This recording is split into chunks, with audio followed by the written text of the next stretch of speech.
Oh yeah, it's time for a tank update.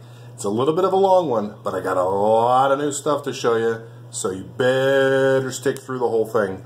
Ah!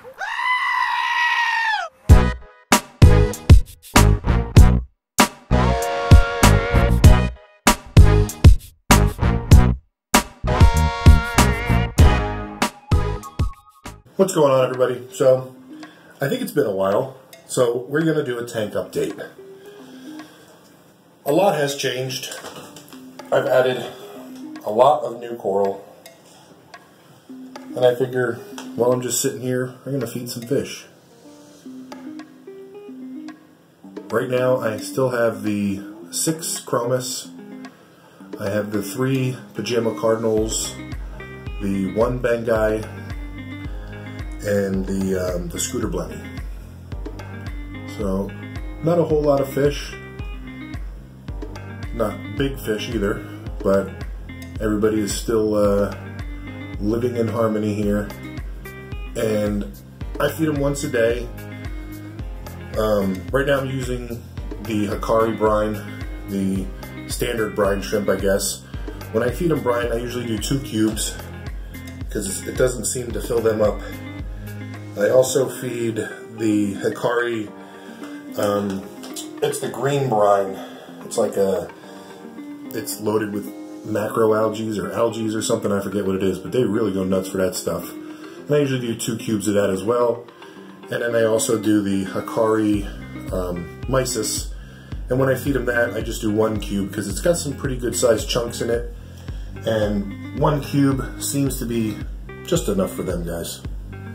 So I'm going to try and get through it as quickly as possible. I don't want to go over every single coral, so while the fish are eating and the flow is off, I'm going to do the update this way. No filter and no flow. So the bottom left-hand corner of the tank's doing pretty good. All the acans are doing their normal thing, being nice and juicy. I did sell 1 acan colony that's missing from this corner. But I've added some other stuff. It may seem like a, not everybody's favorite coral, but when I was over at Reef Spy's house the other day, I saw this little itty bitty leather in his tank, and I knew I had to have it because this guy's just pretty cool looking. Nice bright green color on him. So that's definitely one of the newest additions to the tank. The far left side of the tank here, where all the zoas are, still a little bare yet. I have 2 zoa frags that I'm going to be putting over here for sure. Probably in this little section here, I'm going to be putting some of the vampires and drag. And also I have, I think I might put some of the bloodsuckers down there as well. And then I think I'm going to let that side of the rock be and give it some time to grow out. And you can see here, the back wall still has really long frag racks on it. I think I have about 15 zoa frags that I'm just letting grow out on the plugs. I haven't decided where they're going to go yet. Most of them have grown enough where I actually fragged them and put them on new plugs, and now they're growing again. So I'm going to be actually selling a bunch of these after I choose certain ones that I'm going to be gluing down. The euphyllia section, of course, is one of my favorites, and it is just absolutely huge.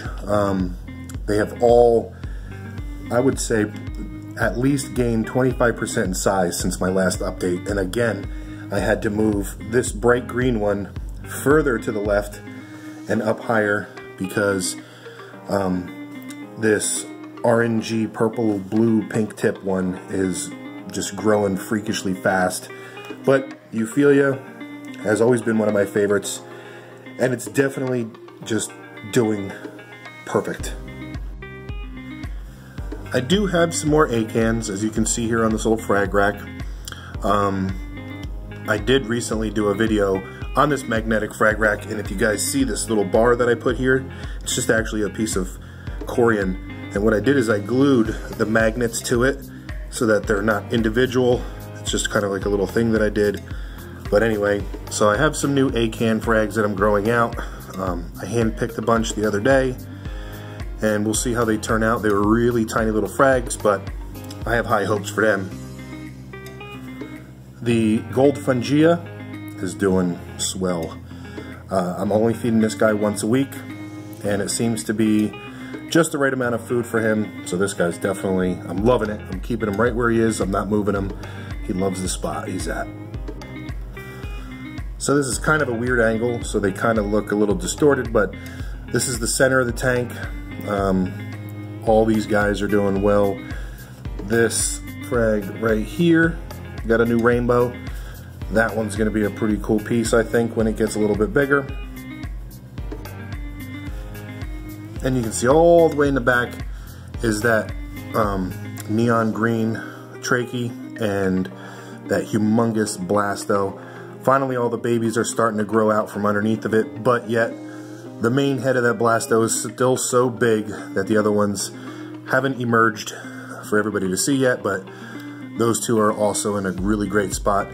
I'm probably going to have to end up moving that blasto soon because the frog spawn on the left side of it is getting pretty close. It's about an inch and a half about an inch and a half away from it.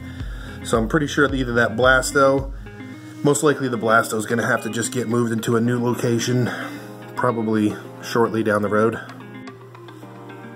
The encrusting corals in my tank have been taking off phenomenally. This war coral is really starting to ooze down the rocks, and the orange one on the left is now finally starting to take off. It was actually in a different location, and when I pulled it off that rock, it left a little piece behind it, and it's growing in another spot in the tank too. So I left that there, so hopefully I'll have two pieces of it. But this orange one right here was actually one of my very first corals that I ever got. I think if you look at my video from like 2 years ago, maybe when I started doing videos, you could see it. But that one is going to be staying right there, and they have some good distance in between each other, and I'm not worried about them ever hitting. Actually, there's actually two rocks. It looks like one, but the way they are, it's two separate rocks, so those two will be fine next to each other. So one of the newest pieces as well is this, it's about a medium-sized green, I pronounce it correctly, I don't know if I'm going to pronounce it correctly, but I believe it's called Singularia. It kind of looks like a Kenya tree, but it's not. I really like the way it looks. It's got a really bright green to it, and it's kind of purple at the base of all the stalks, I guess you could say. So I kind of like that piece. I saw it and I had to get it, and I put it right where it is. That's where I wanted to stay, and I'm pretty sure it has footed itself there. And then right over here to the left, see if I can keep it in zoom, that is the grafted monty. I put it on a big 3-inch disc because I don't know where I want that to grow yet.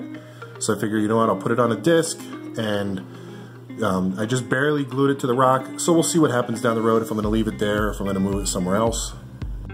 The scooter blenny is actually kind of spoiled. So after I feed all the other fish, I kind of just make him a pretty good pile right there so that he can be left alone to eat, because he's not the greatest at catching food. So I make him a nice little dinner plate every day, and he's happy.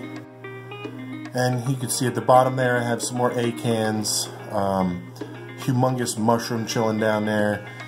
The Superman mushroom, you can't really see the colors of it. And then if you look right over here, right there, look, a little baby emerged from one of the little caves in the rocks.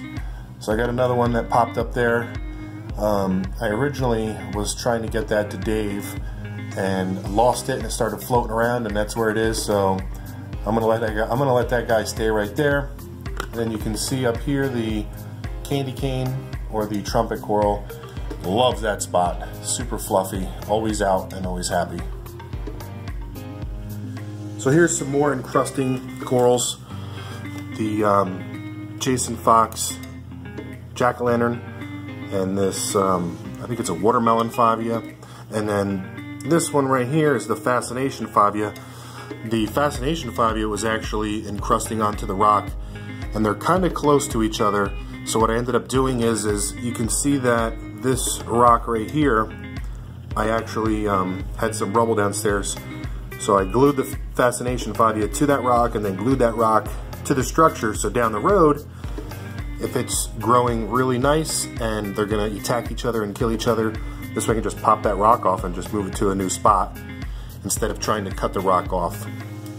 And then you can also see right here, there's a little piece of that orange lepto that was left behind from when I moved it. And down on the bottom right, you can see I got 5 nice acan frags. I actually built them up on this little frag rack, kind of put it up in the air. It's about 1.5 inches off the sand bed. And I pretty much just did that so that the critters, the snails, my tiger conch, this way they have some room to actually roam around without hitting so many frags. Because I got a lot of stuff on the sand bed and I want to start clearing some room up so that I can get my sand bed back again. So this is how I've started to do things, is building little structures for the acans and the other frags that are on the sand bed to be off the ground, I guess you could say, and it's working so far. Alright, so the far top right of the rocks is my little SPS corner. I did relocate the Duncan to the back side of the structure because it's getting so big it was getting in the way of a lot of coral. So I'll point some out. So here's just a standard milli. I don't think it has any specific name, but you can see it has a lot of growth. It's encrusting on the rock. And then right behind it back there is another green acro that's super fast encrusting. To the top right is the bird's nest from Reef Spy. I love that coral. It's getting huge. And then, you might not have noticed it, but right here, that is the red planet acro from Sabellifella. That thing has really taken off over the past couple weeks. Here it is again. It's kind of a blurry shot of it. I tried to zoom in as close as I can. But Sabellifella, if you're watching, look at the growth on that thing, man. It is really taking off. I'm really proud of that coral. And here's just a quick shot of some bird's nests that I am growing out and coloring up for a swap down the road. Here's a really nice mushroom that, if you can see it, it's actually forming a little bounce on it. I don't know if you can see that. Little right of the center. It's got a little bounce going to it. I don't know what it's going to turn into, but we will see. But this was a $20 frag that I got about a year ago at the Delaware Swap. It has gotten very big and full of color. So I'm loving that mushroom. And then back over here, probably not gonna, there we go. I got some more mushrooms on a frag rack back there. Those are gonna be going to a new home soon, hopefully. And then I did pick up some acros the other day, but that's for another video, so stay tuned. I'll tell you guys where I got them from. But, so that's it for now. That is the tank update. Again, I'm very happy with the way everything's going. I'm sorry the video was so long, but I tried to get pretty much every coral and every angle as best I could. But the growth is, you know, it's exceeding my expectations, as I have said before. So that's it. I'm going to turn the flow back on, and that's it. I'm going to kick back like I always do. Thanks for watching, everybody.